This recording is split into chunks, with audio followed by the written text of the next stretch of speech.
បាទសួស្តីបងប្អូននេះគឺជាទូកខ្នាតអន្តរជាតិចំណុះ22អ្នកខាងកំពង់ចាមបងប្អូនទូកនេះគឺដែលមានឈ្មោះថាជីការីធិបតីទូកនេះគឺល្បីល្បាញខ្លាំងបងប្អូនល្បីដល់ខេត្តកញ្ចេះបងប្អូនទូកនេះខេត្តកញ្ចេះ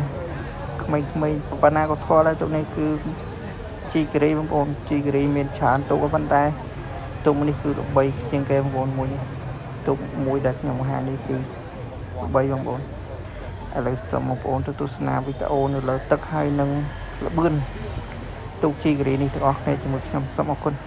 ជីការី3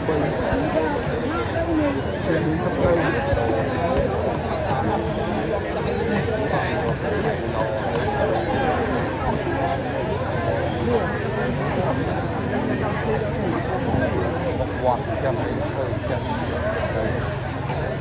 ម៉ែ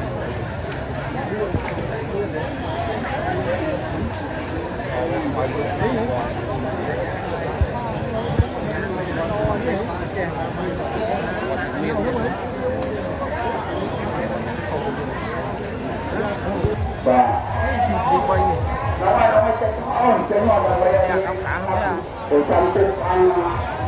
โอ้เต่าหัวกว่าตั้งคำถามเนี่ย